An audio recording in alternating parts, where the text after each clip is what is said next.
দেশ বিদেশের ব্যবসা বাণিজ্য আর অর্থনীতির সব খবর নিয়ে আমন্ত্রণ ওয়ালটন স্মার্ট ফ্রিজ বিজনেস রিপোর্টে। দু একদিনের মধ্যেই ভেঙে দেওয়া হবে ইসলামী ব্যাংকের পরিচালনা পর্ষদ, সব শেয়ারের মালিকানা নিচ্ছে সরকার। ডিটেইল এরিয়া প্ল্যান ড্যাব বাতিলের দাবি, রিহ্যাবের নতুন নিয়মের কারণে আবাসন খাত ক্ষতিগ্রস্ত হবার দাবি। সিন্ডিকেটের মাধ্যমে তেল চিনি সহ নিত্যপণ্যের দর বাড়িয়েছে বিগত সরকার, সিন্ডিকেট ভেঙে জড়িতদের বিরুদ্ধে ব্যবস্থা নেওয়ার দাবি। এমন সব খবর নিয়ে আমাদের আজকের আয়োজন। 250-টিরও বেশি ডিজাইন অপশন নিয়ে ওয়ালটন স্মার্ট ফ্রিজ, বোঝে আপনার প্রয়োজন। এস আলমের নিয়ন্ত্রণাধীন ইসলামী ব্যাংকের পরিচালনা পর্ষদ আগামী 2-1 দিনের মধ্যে ভেঙে দেওয়া হবে। গঠন করা হবে স্বাধীন পরিচালনা পর্ষদ।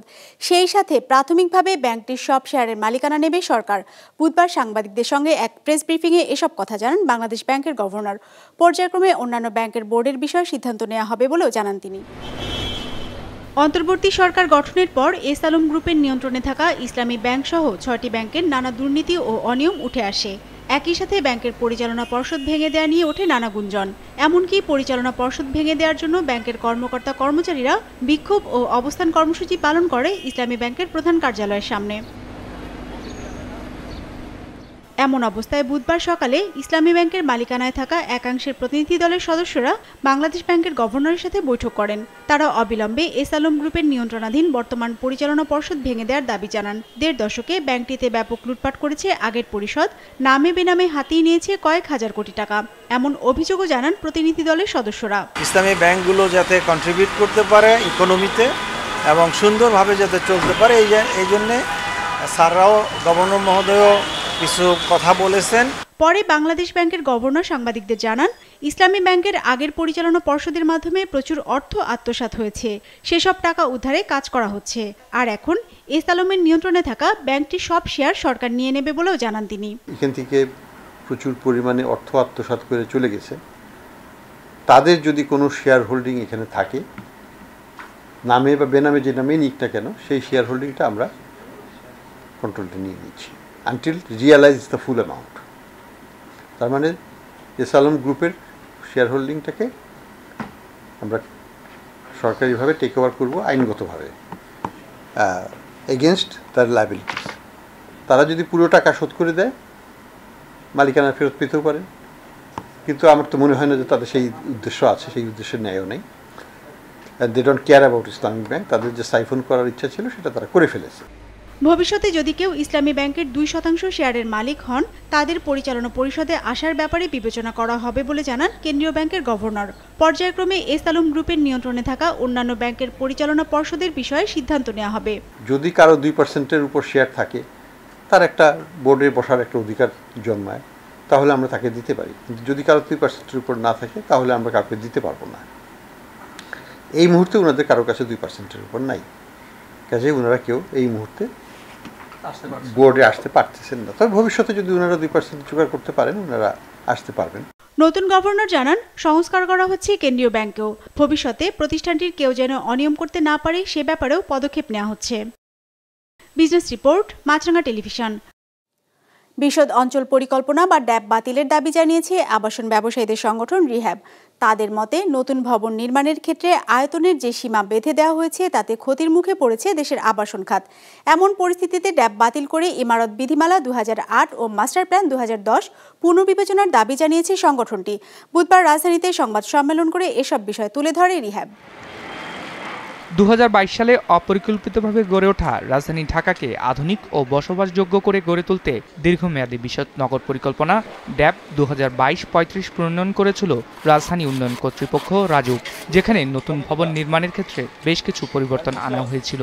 আর এই বিধি অনুযায়ী জমির পরিমাণ ভেদে কমাতে হচ্ছে ভবনের আয়তন, ফলে কমছে ফ্লোরের সংখ্যা, যার ফলে সংকুচিত হচ্ছে ব্যবসা। এমন পরিস্থিতিতে আবাসন ব্যবসায় স্থবিরতা চলছে বলে দাবি রিহ্যাবের। ঢাকা শহরের বেশিরভাগ এলাকায় পূর্বের ভবনের যে আয়তন পাওয়া যেত, এখন তার চেয়ে প্রায় 60%-এর মতো পাওয়া যায়, কোনো কোনো ক্ষেত্রে 50% পাওয়া যায়। এর ফলে খাল, বিল, জলাশয় ও কৃষি জমি দ্রুত গতিতে হ্রাস পাবে, যা ভবিষ্যৎ প্রজন্মের জন্য ক্ষতিকর হবে। ফলশ্রুতিতে আবাসন শিল্পের সাথে জড়িত প্রায় 40 লক্ষ লোক বেকার হয়ে পড়বে, জনগণ বিশাল ক্ষতির সম্মুখীন হবে। পক্ষান্তরে সরকারের সরকার বিপুল পরিমাণ রাজস্ব আয় এবং বৈদেশিক মুদ্রা অর্জন কমে যাবে। রিহেব বলছে এই সিদ্ধান্তে শুধু জমির মালিক আর আবাসন ব্যবসায়ীরাই নয়, ক্ষতিগ্রস্ত হবে ক্রেতারাও। কেননা এই বিধির কারণে আগে যে এলাকায় ৮ থেকে ৯ তলা ভবন তৈরি করা যেত, সেই একই এলাকায় এখন তৈরি করা যাচ্ছে ৪ থেকে ৫ তলা। এমন শঙ্কার কথা জানিয়ে ড্যাব বাতিলের দাবি জানিয়েছে সংগঠনটি। আমরা চাই না পূর্বের স্বৈর শাসকদের প্রণীত বৈষম্যমূলক ও ত্রুটিপূর্ণ ড্যাব 2022-2035-এর কারণে তিলে তিলে গড়ে ওঠা আবাসন শিল্প বন্ধ হয়ে যাক। বৈষম্য বিরোধী ছাত্র জনতার আন্দোলনের ফলে গঠিত অন্তর্বর্তীকালীন সরকারের নিকট আমাদের দাবি, এই বৈষম্যমূলক ত্রুটিপূর্ণ বিশদ অঞ্চল পরিকল্পনা সংক্ষেপে ড্যাব 2022-2035 বাতিল করে ঢাকা মহানগর ইমারত নির্মাণ বিধিমালা 2008 ও মাস্টার প্ল্যান ড্যাব 2010 অনুসারে ভবনের নকশা অনুমোদনের আদেশ প্রদান করার জন্য আমরা আহ্বান জানাচ্ছি। সংগঠনটি বলছে তাদের ব্যবসার উপর ভর করেই গড়ে উঠেছে 2 শতাধিক সহযোগী শিল্প। আবাসন ব্যবসার নেতিবাচক প্রভাব পড়লে ক্ষতিগ্রস্ত হবে এসব শিল্প। রায়হান শোভন, বিজনেস রিপোর্ট, মাছরাঙা টেলিভিশন। তেল, চিনি সহ নিত্য পণ্যের দর সিন্ডিকেটের মাধ্যমে বাড়িয়েছে বিগত সরকার। এতে সহযোগিতা করেছে বাংলাদেশ ব্যাংক, এনবিআর সহ সংশ্লিষ্ট মন্ত্রণালয়ের কর্মকর্তারা। এমন অভিযোগ করেছে বৈষম্য বিরোধী ছাত্র আন্দোলনের শিক্ষার্থীরা। এর সাথে জড়িত ব্যক্তিদের শাস্তি এবং সিন্ডিকেট ভাঙার দাবি জানিয়েছে তারা। বুধবার রাজধানীতে বাংলাদেশ প্রতিযোগিতা কমিশনে আয়োজিত মতবিনিময় সভায় এসব কথা উঠে আসে। দেশে উৎপাদিত পেঁয়াজ, কাঁচামরিচ কিংবা আমদানি পণ্য, বছর জুড়ে চাহিদা থাকা এসব নিত্যপণ্যের ঘাটতি মেটাতে আমদানি করতে হয় বিশ্ব থেকে। আমদানির এই প্রক্রিয়ায় যুক্ত থাকে জাতীয় রাজস্ব বোর্ড, এনবিআর আর বাণিজ্য মন্ত্রণালয়। বিগত বছরগুলোতে এসব পণ্যের দর বৃদ্ধির কারণ হিসেবে অবৈধভাবে ব্যবসায়ীদের সুযোগ দেওয়ার জন্য সরকারের সংশ্লিষ্ট কর্মকর্তাদের দায়ী করেন শিক্ষার্থীরা প্রতিযোগিতা কমিশন আয়োজিত এই আলোচনায়। আমরা আপনাদের সাথে কাজ করতে এসেছি এবং আমরা সমাধান করতে এসেছি, আমরা কিন্তু ডিবেট করতে আসি নাই। আমরা পয়েন্ট কিন্তু প্রথমেই দিয়ে দিয়েছি, সিন্ডিকেট করে যতটুকু লাভ করলে হতো তার চেয়ে অনেক বেশি শোষণ করা হতো। আজকে যারা প্রতিনিধিত্ব করছেন, আপনাদেরকে অনুরোধ করব, আপনাদের বক্তব্য দায় এড়ানো বক্তব্য দেবেন না। যদি প্রমাণ থাকে বলবেন যে আমাদের কাছে এই এভিডেন্স আছে, এই এভিডেন্সের প্রেক্ষিতে আমি এই বক্তব্য দিচ্ছি। যদি বলেন আমি এই ডেস্কে ছিলাম না, আমি ওই ডেস্কের কথা জানি না, তাহলে মনে করব এটা দায় এড়ানো বক্তব্য। দেশের রাষ্ট্রীয় মালিকানার চিনিকল আছে 15টি, যার মধ্যে বন্ধ রয়েছে 6টি। সরকারি হিসেবে বছরে চিনির চাহিদা 20 থেকে 22 লাখ টন। সেই চাহিদার 15 থেকে 20% উৎপাদন হয় দেশের চিনিকলগুলো থেকে, বাকিটা আমদানি করতে হয়। পর্যাপ্ত সক্ষমতা থাকার পরও বিশ্ব বাজার থেকে কেন চিনি আমদানি করতে হয়, এমন প্রশ্ন ছিল শিক্ষার্থীদের। চাষ কমে গেছে, কমে যাওয়ার কারণ হলো চাষিরা যথাযথ মূল্য পায় না। দীর্ঘকাল ধরে স্যার এখানে কিন্তু গভর্নমেন্ট দিচ্ছে না, মানে সেটি মানে ভর্তুকি বা যাই বলি, হ্যাঁ, তো সেই ফান্ড না পাওয়ার কারণে এটি মানে ক্রমাগতই স্যার তার ক্যাপাসিটি হারিয়ে ফেলছে। আর একটা হলো স্যার আমাদের যে মেশিনারিজ আছে অধিকাংশই স্যার অনেক পুরনো, সেই কারণে যে রিকভারি রেট সেটা কিন্তু আমাদের খুবই কম। এর বাইরে দেশে ভোজ্য তেলের চাহিদার প্রায় পুরোটাই বিশ্ব থেকে আমদানি করতে হয়। হিসাব বলছে বছরে সেই তেলের চাহিদাও প্রায় 22 লাখ টনের মতো, যা আমদানি করে দেশের কয়েকটি বাণিজ্যিক প্রতিষ্ঠান। মূলত তারাই নিয়ন্ত্রণ করে এই পণ্যের দর। তবে বিশ্ববাজারে কমলে দর কমার সুফল কেন মেলে না ভোক্তাদের? ইন্ডিয়া থেকে চিনি আনে হলো, তাও বাইরে থেকে, সেটার পরিমাণ হলো 57%।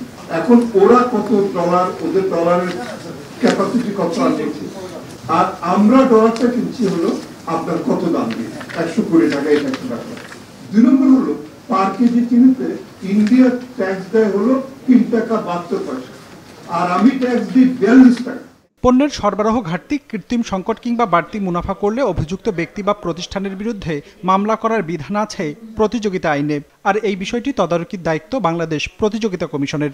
জনবল সংকট থাকার পরেও নিজেদের সক্ষমতা অনুযায়ী কাজ করার আশ্বাস দেওয়া হয় প্রতিষ্ঠানটির পক্ষ থেকে। রঞ্জিবুল মিজান, বিজনেস রিপোর্ট, মাছরাঙা টেলিভিশন। 250-টিরও বেশি ডিজাইন অপশন নিয়ে ওয়ালটন স্মার্ট ফ্রিজ, বোঝে আপনার প্রয়োজন। বিশ্বব্যাপী কন্টেইনার বন্দরের অভিজাত তালিকা লয়েডস লিস্টে এবার আগের অবস্থানেই আছে চট্টগ্রাম বন্দর। এ বছরে দেশের প্রধান এ বন্দরের অবস্থান ৬৭তম। কর্তৃপক্ষ বলছে সামর্থ্যের পুরোটা দিয়ে কাজ করছে তারা, তবে ব্যবহারকারীরা বলছেন দীর্ঘমেয়াদে এর সুফল পেতে বন্দরের অবকাঠামো ও ভৌগোলিক সুবিধাকে কাজে লাগানোর উদ্যোগ নিতে হবে এখনই। সঞ্জীব দে বাবুর ক্যামেরায় নাজমুল সাদেকের রিপোর্ট। বিশ্বের কন্টেইনার বন্দর ব্যবস্থাপনার সেরা ১০০ বন্দরের তালিকা দিয়ে তৈরি হয় লয়েডস লিস্ট, যাতে এবছরও স্থান করে নিয়েছে চট্টগ্রাম বন্দর। এই তালিকায় ২০ ফুট এককের ৩১,৪২,০০০ কন্টেইনার হ্যান্ডলিং করে ২০২২ সালে চট্টগ্রাম বন্দরের অবস্থান ছিল ৬৭তম। এবারও একই স্থানে চট্টগ্রাম বন্দর, কারণ ২০২৩ সালেও প্রায় ৩০,৫০,০০০ একক কন্টেইনার হ্যান্ডলিং করেছে এই বন্দর। তবে এতেই সন্তুষ্ট না হয়ে বন্দরের অগ্রগতির জন্য বে টার্মিনাল বাস্তবায়ন সহ বেশ কিছু পরামর্শ দিয়েছেন ব্যবসায়ীরা। বন্দরের কিন্তু এখানে সবচেয়ে সীমাবদ্ধতা হলো তাদের স্পেস। তাদের খুব অল্প স্পেসের মধ্যে কিন্তু অনেক বেশি সেবা দিতে হয় এবং 7 দিন 24 আওয়ার্স খোলা রেখে কিন্তু তারা সেই চেষ্টাটা করে যাচ্ছে সেবা দেওয়ার। কিন্তু আমাদের কিন্তু এখনই বিকল্প চিন্তা করার সময় এসে। এর সাথে আশেপাশের বিভিন্ন দেশের পণ্য হ্যান্ডলিংয়ের উদ্যোগ নেওয়ার পরামর্শও দেন সংশ্লিষ্টরা। একটা জিনিস আমাদেরকে মাথায় রাখতে হবে যে আর আমাদের পাশাপাশি যে রাষ্ট্রগুলি আছে তাদের আমাদের বন্দরটাকে তাদের প্রয়োজন। আসলে আমাদের ক্যাপাসিটি ওইরকম করে বিল্ট আপ হয়নি বলেই কিন্তু সরকার হয়তো এই বিষয়ে খুব আগ্রহী হয়ে উঠছেন না। এবং এইটা যদি আমরা করতে পারি এবং তাদের কাছ থেকে যদি আমরা যথেষ্ট রেভিনিউ ধার্য করতে পারি, এটা হতে পারে কিন্তু আমাদের এই জিডিপির গ্রোথের আরেকটা ফ্যাক্টর হিসাবে, বড় ফ্যাক্টর হিসাবে এটা কাজ করতে পারে। তো এই বিষয়গুলি মাথায় রেখে বন্দর কর্তৃপক্ষ কাজ করবেন, এটাই আমাদের প্রত্যাশা।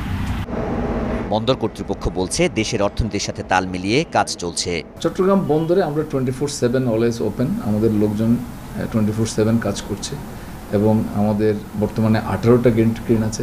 আগে যখন হয়তো জাহাজ ওয়েট করতো তখন আমাদের এতটা ইকুইপড আমরা ছিলাম না। এখন আমাদের ইয়ার্ড ফ্যাসিলিটিস বেড়েছে, আমাদের ইকুইপমেন্ট ফ্যাসিলিটিস বেড়েছে। সব মিলিয়ে চট্টগ্রাম বন্দর পূর্বের তুলনায় অনেক বেশি এফিশিয়েন্ট। এই তালিকায় প্রথম 5টি বন্দরের মধ্যে 4টি চীনের। চট্টগ্রাম বন্দরও শিগগিরই 50-এর ঘরে প্রবেশ করবে, এমনটাই প্রত্যাশা সবার। নাজমুল সাদেকি, বিজনেস রিপোর্ট, মাছরাঙ্গা টেলিভিশন।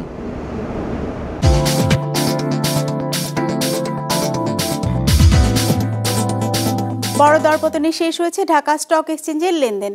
সার্বিক সূচক ডিএসসি এক্স 108 পয়েন্ট কমে দাঁড়িয়েছে 5,606। বেচাকেনাও হয়েছে 536 কোটি টাকার। লেনদেনে অংশ নেওয়া প্রতিষ্ঠানগুলোর মধ্যে দাম বেড়েছে মাত্র 11টির, কমেছে 371টির, আর অপরিবর্তিত আছে 12টির দর। এবার বাজার নিয়ে বিশ্লেষণ শুনবো অ্যালায়েন্স ক্যাপিটাল অ্যাসেট ম্যানেজমেন্টের। আজকে মার্কেট নেগেটিভলি ক্লোজ হয়েছে এবং মার্কেটের ওভারঅল সেন্টিমেন্টটা ছিল আজকে এক্সট্রিমলি বিয়ারিশ নেচারের। ইন্ডেক্স প্রায় 108 পয়েন্টস কমে এখন দাঁড়িয়েছে ফাইনালি 5,607 পয়েন্টসে এবং মার্কেটের আজকে টার্নওভার ছিল প্রায় 500 কোটি টাকার মতো। পার্সেন্টেজ ওয়াইজ আজকে মাত্র 3% কোম্পানির প্রাইস বেড়েছে এবং কমেছে অলমোস্ট 94% কোম্পানির প্রাইস এবং অপরিবর্তিত ছিল মাত্র 3% কোম্পানির প্রাইস। এবং সেক্টরাল পারফরমেন্সের দিক থেকে আজকে সবচেয়ে বেশি টার্নওভার ছিল ব্যাংকিং সেক্টরে, ফলোড বাই ফার্মাসিউটিক্যালস, ফুড এবং টেক্সটাইল সেক্টর। তবে ইন্টারেস্টিংলি আজকে টেক্সটাইল সেক্টরে অলমোস্ট সবগুলো কোম্পানির প্রাইসই কমতে দেখা গিয়েছে। কীটনাশক ও রাসায়নিক সার ছাড়াই সবজি উৎপাদনে সাফল্য অর্জন করেছেন যশোরের ঝিকরগাছার 500 কৃষক। এতে একদিকে যেমন উৎপাদন খরচ কমেছে, তেমনি বাজারে চাহিদা ভালো ও দাম বেশি থাকায় লাভের আশা করছেন তারা। যশোর প্রতিনিধি রাহুল রায়ের পাঠানো তথ্য ও ছবিতে ডেস্ক রিপোর্ট। মাঠের পর মাঠ এভাবেই সবজি চাষ করেন যশোরের ঝিকরগাছা উপজেলার চাষিদের একাংশ। কিন্তু রাসায়নিক সার ও কীটনাশকের দাম বৃদ্ধির কারণে ভালো ফলন ফলিয়েও আশানুরূপ লাভ করতে পারছিলেন না তারা। এমন পরিস্থিতিতে চাষ খরচ কমাতে উপজেলার 500 জন চাষিকে 25টি দলে ভাগ করে সকল প্রকার রাসায়নিক সারের পরিবর্তে সহজলভ্য ও তুলনামূলক কম দামের জৈব সার দিয়ে বাঁধাকপি, ফুলকপি, পটল, শসা, টমেটো সহ অন্যান্য ফসল চাষের উপর প্রশিক্ষণ দেয় স্থানীয় কৃষি বিভাগ। একই সাথে তাদেরকে কীটনাশকের পরিবর্তে পলিমালচিং ও সেক্স ফেরোমেন ট্র্যাপ ব্যবহারের কৌশলও শেখানো হয়। এতে সফলতা পেয়েছেন চাষিরা। আগে কীটনাশক দিয়ে ফসল উৎপাদন করতাম, এখন আমরা কৃষি অফিসের সাহায্যে আমরা নিরাপদ সবজি তৈরি করছি।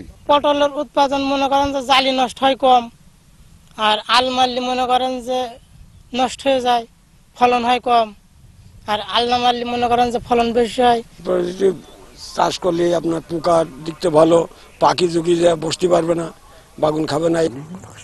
চাষিদের বিনামূল্যে মালচিং পেপার সহ নানা উপকরণ বিতরণ ও নিয়মিত সহযোগিতা করছেন কৃষি কর্মকর্তারা। মালচিং পেপার দিয়েছি যাতে তাপমাত্রা স্বাভাবিক থাকে এবং আগাছা নাশক হিসেবে ওটা কাজ করে।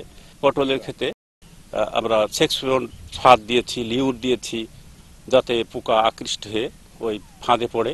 প্রায় সব কৃষকের সাথেই কথা বলেছি, তারা লাভবান হয়েছে, তারা এটাতে অনেক উদ্বুদ্ধ হয়েছে এবং তারা এই প্রযুক্তিগুলো ব্যবহার করে ফসল উৎপাদন করতে আগ্রহ প্রকাশ করেছে। এদিকে উৎপাদন খরচ কম ও বাজারে বিষমুক্ত সবজির চাহিদা ও দাম ভালো থাকায় লাভের আশা করছেন চাষিরা। রাসায়নিক সারে আমার 3 থেকে 3,500 টাকা খরচ হয় টমেটোয়, আর আপনার আমি এই যে জৈব সার দিয়ে জৈব সার ব্যবহার করছি, এতে আপনার আমার খরচ হয়েছে 1200 টাকা। উৎপাদন আমাদের অন্যান্য পলিমার্সিন বাদে অন্য যে আবার তার থেকে দ্বিগুণ, প্রায় খরচে অর্ধেক। এ পদ্ধতিতে সবজি উৎপাদন করলে চাষিরা সব দিক থেকে লাভবান হবে বলছে কৃষি বিভাগ। কি করে নিরাপদ সবজি উৎপাদন করা যায় সেই প্রযুক্তিগুলো কিন্তু আমরা কৃষকের মাঠে করেছি এবং আশা করছি ফলন অন্যান্য তুলনায় অন্যান্য কৃষকদের যে ফলনটা হবে তার চেয়ে ফলন অনেক গুণ বাড়বে। পাশাপাশি এটা নিরাপদ হবে, আমাদের উৎপাদন খরচ কমে যাবে এবং এটা পরিবেশ বান্ধব হবে। পাশাপাশি আমাদের স্বাস্থ্যের জন্য কিন্তু এটা ভালো হবে। কৃষি বিভাগের তথ্য অনুযায়ী ঝিকরগাছা উপজেলায় এবছর 1875 হেক্টর জমিতে বিভিন্ন প্রকার সবজি চাষ করা হয়েছে, যার মধ্যে 50 হেক্টর জমি নিরাপদ সবজি চাষের আওতায় এসেছে। বিজনেস রিপোর্ট, মাছরাঙা টেলিভিশন। দর্শক, আমাদের যে কোনো পর্ব নিজেদের সুবিধাজনক সময়ে দেখতে সাবস্ক্রাইব করুন বিজনেস রিপোর্টের অফিসিয়াল ইউটিউব চ্যানেল। ফেসবুক পেজে লাইক দিয়ে আপডেট থাকুন ব্যবসা বাণিজ্যের আলোচিত সব ঘটনা সম্পর্কে। আর আপনাদের মতামত জানান কমেন্টস অথবা ইনবক্সে। আজ এটুকুই, বিদায় নিচ্ছি, ভালো থাকবেন।